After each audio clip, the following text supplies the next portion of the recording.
민주당은 아마 이재명 대표가 대표직 곧 사퇴를 하고 네. 대선 모드로 전환을 할 것 같은데 네. 조금 전에 아마 들으셨을 것 같아요. 조응천, 김성태 의원이랑 네. 저희가 끝날 때 했던 얘기가 뭐냐면 네.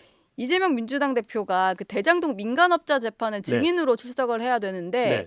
5번 정도 불출석을 한 이후에 과태료를 부과를 받으니까 거기에 대해서 이의 신청을 했고요. 그래서 네. 그게 확정되지 않은 상태에서 재판부는 더 이상 기다릴 수 없다라고 해서 증인으로 부르는 걸 포기를 했습니다. 네. 그러니까 이재명 대표가 지금 국민들에게 계속 보여주는 모습은 본인의 네. 재판을 좀 어떻게든 어떤 수단을 써서든 좀 최대한 미루는 이런 것들이 많이 네. 노출이 됐어요. 네. 이건 좀 어떻게 평가를 하세요? 저는 아까 이 두 분 의견하고 조금 다른 의견입니다만은 예. 사실은 이 윤석열 대통령과 윤 대통령으로 상징되는 검찰 정권이 그동안에 해온 정치라는 게 예. 은밀하게 특정 정치인의 비리를 발췌해서 흘린다든가 이재명의 경우 네. 또는 이준석의 경우 말하자면 어떤 문제가 있을 때마다 검찰만이 가지고 있을 수 있는 정보가 흘러나와요. 예. 흘러나와서 실제로 법적인 쟁송까지 가거나 해서 소위 검찰이 법을 이용해서 네. 그걸 법독재라고 부릅니다마는 그 리갈 독재라고 부릅니다. 그런데 법독재의 어떤 수단을 동원해서 법적으로 걸어놓는 거죠. 이재명 대표 같은 경우에는 물론 본인의 여러 가지 귀책 사유도 있다고 봅니다마는 네. 전체적으로는 그런 검찰 정권의 법독재, 법망을 통한 독재의 거물망이 아직도 드리워져 있는 상황이기 때문에 예. 거기에 대한 불가피한 저항의 측면도 저는 있다고 봅니다.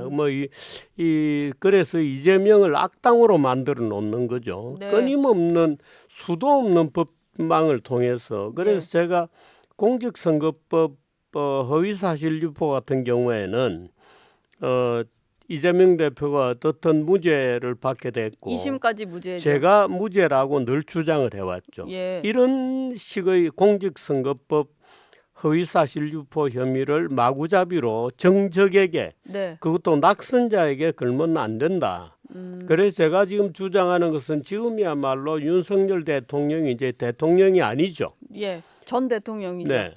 대통령이 아니므로 윤석열의 거짓말에 대해서 윤석열 대통령도 거짓말을 수없이 하면서 대통령이 되었거든요. 예. 윤석열 대통령에 대해서 공직선거법상 허위사실 유포 혐의로 재판을 해라. 누군가 고소를 해라 네. 하는 생각을 저는 주장을 해왔죠. 예. 그러니까 사실 검찰 정부가 만들어 놓은 법망의 함정이 아직도 우리 정치에 깊이 들어와 있는 겁니다. 예. 알겠습니다. 그럼 마지막으로 이런 질문 좀 드려볼게요. 네. 현 시점에서는 민주당이 정권을 가져갈 가능성이 크다고 보시니까 네. 근데 이재명 대표가 만약에 대통령이 당선이 된다면 거대 여당이 탄생을 하게 돼서요. 네.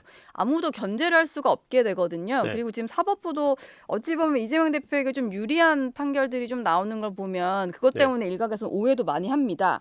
그러면은 이게 행정, 입법, 사법이 전혀 분리가 되지 않고 똘똘 뭉쳐서 좀 위험한 상황이 될 수도 있지 않을까 이런 생각이 좀 네. 드는데 이건 어떻게 생각하세요? 저는 그 문제는 시간이 가면 해결될 거로 봅니다. 민주당이 분당이 되거나 여러 가지 아마 새로운 또 정치 형태가 출현할 거로 봅니다. 아, 그런 이제 독주가 되면은 견제하는 걸 내부에서 뭐 그런 견제가 당연히 나올 것이다. 당연히 견제가 나오게 되겠죠. 그리고 예. 국힘당이 빨리 체제 정비를 하고 새로운 정당으로 나야 됩니다. 그런데 네. 국힘당이 지금 우리가 눈에 보듯이 전혀 반성의 조짐조차도 없죠.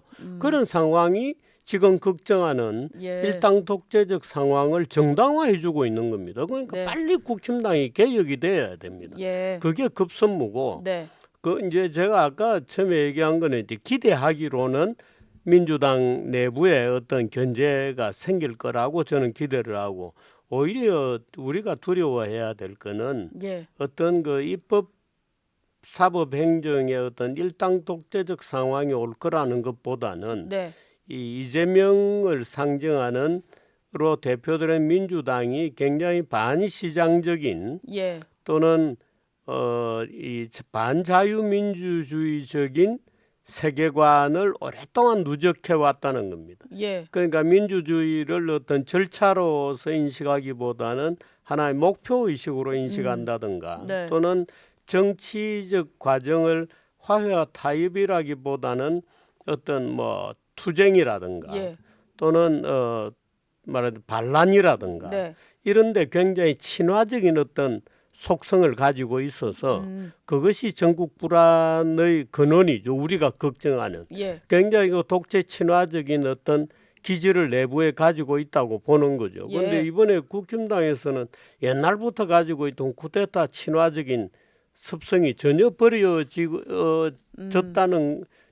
버려지지 않았다는 것이 이번에 드러난 거거든요. 예.